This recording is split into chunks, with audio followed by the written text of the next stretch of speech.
the martial arts is actually quite realistic and grounded. And so we kept the martial arts for Killa grounded anyway to fit with everything else. And we gave him a bit of a Mike Tyson sort of brawler sort of thing, but with kicks, kickboxer, a big fat German kickboxer. Hi, Scott. Nice to meet you. You too, Caitlin. How's it going? It's going well. I love John Wick 4. I think your character is so cool and you fully disappear into the role in such a great way. It's just, you do such a good job. Oh, thanks a lot. I appreciate that. What aspect of Killa kind of immediately drew you in as a character? I mean, for me, it was the opportunity to be in a John Wick film and to work with Stahelski and Keanu. And, Chan said I wanted to be in the film. I was like, yes, I've been waiting for this. And he said there was a catch. I was like, what? Right, okay. And so it was this weird sort of version of this character, which took quite a bit of doing. And he wasn't sure if I'd be up for doing that. But I actually was. I thought it was a great challenge. I thought it'd be a really interesting character. And I like to create characters and build it from the ground up and sort of disappear into the role. And it was my only chance to be in a John Wick film, so I said, yeah. And as a fan of John Wick going into it, what did you find most surprising about joining the John Wick universe? I mean, I wasn't surprised by anything, really. I'd worked with Chad before as a second unit director. A lot of respect for him and the stunt team 8711. I knew it wasn't going to be easy. It's, to make action look really good is not easy. It's difficult. So I wasn't surprised by anything. I knew it was going to be a lot of night shoots because that is how the movies look. So I don't know. I knew what to expect. I love that. And then one of my favorite parts of John Wick is that the action feels like it's always very, very impressive, but it also feels character and story driven. So what is something you wanted to bring to Killa's physicality that helped flesh him out as a character in fight scenes? Well, we thought that if I started doing jump spinning back kicks and somersaults and whatnot in the fat suit, it would make that character not believable. You just say, oh, it's a guy in a fat suit. So it was important to us to sell the weight of the suit. And the martial arts in the John Wick films, even though the films are over the top, the martial arts is actually quite realistic and grounded. And so we kept the martial arts for Killa grounded anyway to fit with everything else. And we gave him a bit of a Mike Tyson sort of brawler sort of thing, but with kicks, kickboxer, a big fat German kickboxer. That's what we went for. You've talked about working with Chad in the past. What makes him stand out as a director compared to other directors you've worked with? He's really smart.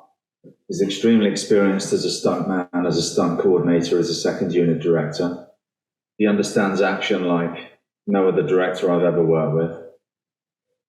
And so, but also he's really got a keen eye for, the set design and architecture, art. A lot of John Wick 4 is inspired by Caravaggio, the artist. The films look beautiful. It's definitely got a distinct style. You can see it and you go, oh, that's a John Wick film. And there's a lot of Chad in that. And so aside from the action being top notch, he's just very well read and smart. And that Italian design that goes through the whole thing. He's got his own style and it's evident. You can see a Chad Stahelski movie. And then you've talked about kind of selling the weight as Killa, you just kind of talked about his fighting style. And I love the aspect that you talked about, but kind of how did you want to really, how did the fat suit help you sell that weight and really make it feel authentic? Because I fully did not recognize you when I first watched it. Yeah, well, I had to sell the way he moved. Yeah. Just a bit more labored. The idea was if anyone knows it's me and they know who I am, it's not going to work. But for the people that are just watching it and don't know who I am or don't recognize me, we wanted it to be that there's this bigger guy, and when he runs off and he gets shot in the arse, you're not expecting him to pull out a load of kung fu moves on John Wick and to have the surprise element of that. So we wanted to sell that he was, out of shape. But then we realized that, probably once upon a time, he was a devastating martial artist himself and can still hold his own. I also am really excited for John Wick, the universe of John Wick to expand with things like the Continental and Ballerina. Is there an aspect of Killa's past that you would want to explore if you had the opportunity? Well, I would love to come back to the John Wick universe, of course. There is the opportunity to do that, I suppose. We should do the prequel, Killa. How he got fat. You have me before and after. No, but yeah, I mean, I'd love to come back. I really enjoyed the character. A lot of fun.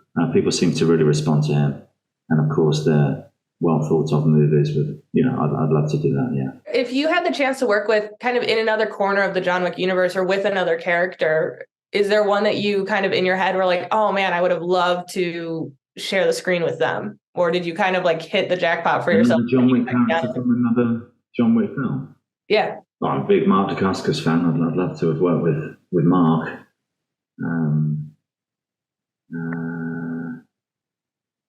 Love to work with Lawrence Fishburne. I didn't even meet him at the premiere. I saw him, but I didn't get to say hello because there was so much going on. So I'd love to work with Mr. Fishburne. So I'll go for those two. Nice. Oh, that's so cool.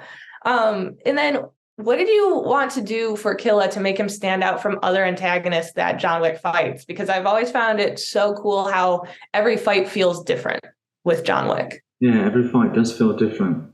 We had my men with the axes in this one. The style of the fight was great in the club, and the set design was amazing. The music is fantastic, actually. They were playing that music while we were doing the fighting.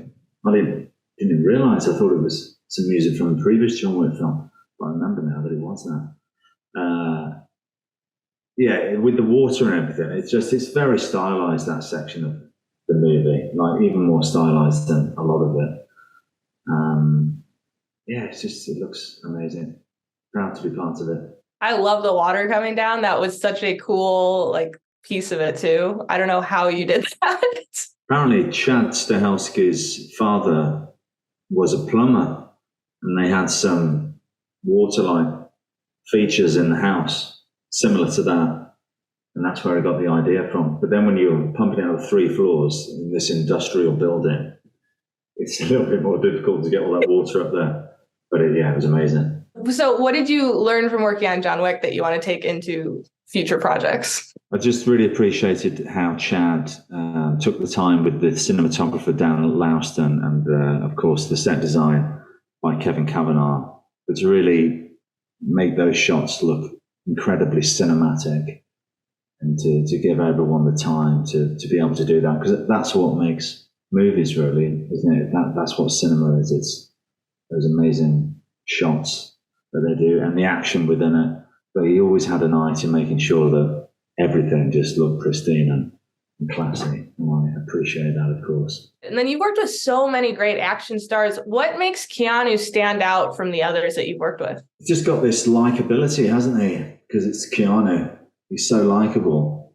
So as John Wick, even though he's like the ultimate badass assassin, he goes on a killing spree and kills 150 men. Because it's cute, and stabs them in the head and shoots them repeatedly, close range in the face. But because it's Keanu, we root for him because it's Keanu, man. Everyone loves Keanu. But he is such a dedicated action performer, and he's so hardworking. He doesn't stop. He doesn't complain. He gets on with it. It's not easy, and you've got to appreciate that. He doesn't need to do it, and he's not getting younger. But he does it time and time again, and you've got to appreciate that. Oh, I honestly have no idea how he does it. Like every movie, the stunts get more insane. Like the stairs in this, I'm just like, how did anyone do that? It was crazy. Yeah, loved it. And then when you were crafting Killa, did you look at any other characters from media to really kind of figure out what you wanted to do with him? The guy that I based him on the most was Ronald Lacey from Raiders of the Lost Ark. Yeah. The guy. Yes, Fraulein. What shall we talk about? That was the voice that I both felt made sense. And we looked at the guy from Casablanca. struggling to remember his name now, but the gambling guy from that, what's his name? Anyway, those are the two. And Sammo Hung, but, only the martial arts sort of bigger sort of guy with the martial arts. I ended up wearing the same suit as Sammo Hung from SPL, so Chad was obviously thinking of Sammo a lot. Very cool. Oh, I totally see the Indiana Jones one. That's so awesome. Yeah. Oh, I love that. And then we've like in movies in general, we're seeing kind of an interesting balance of CGI and practical effects. What do you think about that, especially with stunt work? Do you tend to be more of a fan of the practical effects where everything is really there, or what do you think of the more CGI heavy stuff? I'm definitely a fan of the practical stuff. You think you've got to use the CGI sparingly. Use it when there's no other choice. Use it when you've got to keep people safe. But if you're doing too much of that, it reads like untrue, and it reads like a comic book, like a cartoon.